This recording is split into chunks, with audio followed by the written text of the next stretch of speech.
What's going on, YouTube? Welcome to another episode of Ahead of the Game Podcast. We got another Raiders reaction for you guys. I see you guys loving these videos. Don't forget to like, subscribe, make sure those notifications are on, and let's get right to the game, man. I'm going to talk about the offense. I'm going to talk about this terrible offense. I'm going to talk about some of the good. It's not a lot, but let's get. Oh, they won the game. They won the game. A win is a win. I don't care who you play. These are all NFL players. You play to win the game. Good job. Raiders won the game. But if this was another team, we would have probably got blown out. But that's another. I'm gonna get to that. The good thing is, I about this or seeing this game, I think Trey Tucker is becoming the #1 wide receiver, and I think that makes Jacoby Myers expendable. I love Jacoby Myers. He's an ultimate professional. He comes to work. He never complains. But you know that's the way of the business. I think Trey Tucker is the #1 receiver right now, and I think he's becoming a complete receiver, but just running the goal balls. I think he's becoming the #1. Ashton Genty, special player. I think in the near future, get him, Brock Bowers on the same field, I think is going to be a problem. And that's really, offensively, that's really the only good thing. I think that this O-line is terrible. They got, if we were playing a better team, they would have lost this game. The offensive line got out physical today. They got out physical today, and it showed. We ran the ball okay, but pass protection wise, it was terrible. Again, they won the game, but I'm just seeing what I saw. This is not a complete football team, and let's get to Geno Smith. I think the Geno Smith experience is over. And you can tell by the play calls today. Everything was dinking and dunking. He had one pass, I believe, of 10 yard plus. And that is just play calling. And that is not a recipe for success in this league. And I think that it's over at the end of the season because look at the play calls. If you guys watch this game, I think you guys would agree with me. Look at the play calls. We don't even attack down the field. We don't even have routes attacking down the field. So if it's not third and manageable or third and short, it's pretty much a punt because we're not going to convert because they don't trust Geno Smith no more. He threw his 10th interception of the season, 6 games, 10 interceptions. And I think the Geno Smith experience is over. I think they cut him at the end of the season and they go get somebody, or I don't know what they're going to do. But just watching this game and watching the play calls, I think it's over. I mean, this was a disgusting offense to watch. You're going to run. Hopefully we get some yards to get it to third and manageable. If it's not third and manageable, if it's third and long, it's a punt because we don't trust him because he's been throwing a lot of picks. Again, they won the game. I'm not trying to be all bad, but yeah, it's just not fun to watch. It's not innovative. You know what I mean? It's so obvious what they're gonna do now because they don't trust Geno Smith. And I think if they were smart, they would just cut their losses and hopefully they can get somebody better because it's going to be a long season. And I was talking to my pops. I blame him for making me a Raider fan. The next 5 games, I don't think we're going to win a game. I don't think we're going to win a game. I read the next 5. We have the Chiefs, the Jags, the Broncos, the Cowboys, and the Browns. I don't think we're going to win a game. I know you hear me say the Browns and you say, oh, we could win that game. No, they have the #1 defense, and you just, off topic, if Jeffrey Simmons can wreck the game, which, goddamn, he's a hell of a player. If anybody needs a player, a D tackle, and they're a player away at the trade deadline, I will go get him. And because he was just wrecking everything. If you don't think Myles Garrett is going to wreak havoc on this offensive line, you're crazy. They have the #1 defense. You might think, oh, we could score on the Cowboys. We couldn't score on the Titans. We scored 20 points. I don't think we're going to win another game in these next 5 games. I do not believe we're going to win another game. And it's going to be a long season. And that was just basically me watching them against the Titans.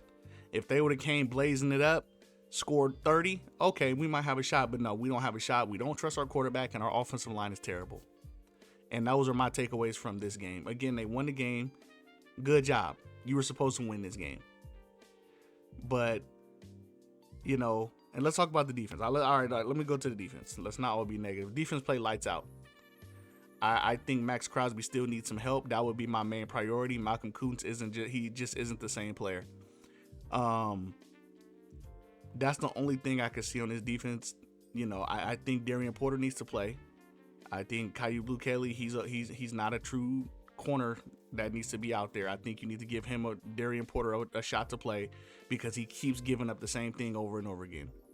But I think Max needs help on the other side. Interior-wise, I think we're fine. I think interior D-tackle-wise, we're fine, but I think we need to go find somebody on the other side of Max Crosby to give him some help because he can't do it all. You know what I mean? He's a hell of a player, but I would love to see him get some help. But again, shout out Devin White. Hell of a game today. That was Tampa Bay Devin White out there. That was Tampa Bay Devin White doing everything. Sacks, interception, forced fumbles, tackles, everything. I can't say enough about the defense. The defense played lights out today, and I think they took a little bit of pride of what happened last week when they gave up the 40 against the Colts. And I think they took a lot of pride today saying, nah, that's not happening again. And if they can play like that all the time and cause turnovers and wreak havoc and everything, that could be a little thing, something to look out for is this defense. Shout out to the defense. But again, offensively, we are still struggling. And one thing that I always respected about Pete Carroll, which he doesn't do anymore, he lets the young guys play and he gives young guys a chance. He just does not want to do it this year. And I made a prior video saying I think the game has passed Pete Carroll because he's still trying to play guys that just aren't good. They are backups. He does not want to play guys that you really haven't given any game action to. And I always respected him because what Pete did was he went with this was it a 3rd round draft pick he drafted Russell Wilson in over the guy they just paid money to, Matt Flynn. They went Russell Wilson over Matt Flynn because he was a young guy and he saw something and he let him play and it worked out. He doesn't do that. And I don't know if it's because he's scared or what, but I don't know. But I just think young guys need to play.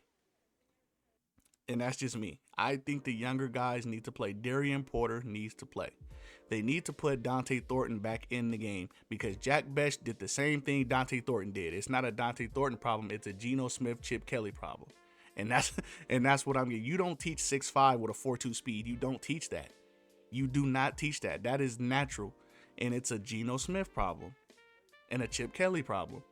Jack Bech did the same thing that Dante Thornton did. Zeros across the board. And so it's not a receiver problem. It's a coaching quarterback problem. And that's just where I'm at with it right now. It's just like dissatisfying to watch the game. They were supposed to win that game. If they would have lost that game, everybody would have got fired. And if we were playing anybody else, it would have gotten ugly. And these next 5 games are probably going to get ugly. So going forward, if the defense can play like that, we will have a shot. But offensively, we don't have a chance. Geno Smith is throwing. He's probably going to throw 15 interceptions by week 9. And that's just what it is. Offensively, they need to change something. They're not going to change the quarterback, and they don't want to give, nobody a shot on the offensive line. They want to keep this same offensive line, and it's going to be a long season. You know what I mean? Just watching this game. And I was telling my people, like, if I was running the Raiders, head coach, general manager, if I was running the Raiders, I wouldn't be scared to run these younger guys because I don't know what they can do. We're already 2-4. You're trying to compete. You never know. This is why I love the NFL. You never know somebody from practice to a game, because some people can practice terrible, but in a game, they're superstars.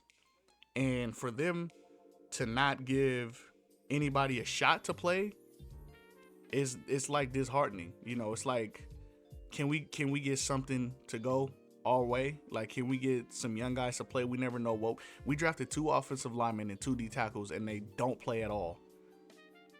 And you see these guys watching everybody play in the NFL. You see these guys that are undrafted, 7th round draft picks, 6th, 5th round draft pick. They're making plays out there because their coaching staff trusts them. We just keep getting it we keep going out with the same people. Forsyth should not be a starting left tackle. He should not be starting at left tackle. He's getting dominated by Draymond Jones, I'm talking about dominated. And it's like, they won the game. They did what they're supposed to do. But it's still like they were supposed to win that game. And it still wasn't like oh yeah, we got a shot. Geno Smith can't pass the ball over 10 yards. That's a fucking problem. The offensive line can't block Justin Simmons. Again, he's a Pro Bowl. I'm not sure if he made an All Pro, but he's a Pro Bowler. But you let one guy wreck the game. And it's just like, it's going to be a long season. Like I said, the next 5, Chiefs, Jags, Broncos, Cowboys, Browns. You guys let me know if we're going to win another game in the next 5 games, because I do not think so after watching this performance against the Titans. Again, they won the game. They did what they're supposed to do. But if you're a real Raider fan, it's like, fuck, this looks nasty. This looks awful offensively. Offensively, it looks awful. Defensively, they played lights out. Offensively, this looks awful.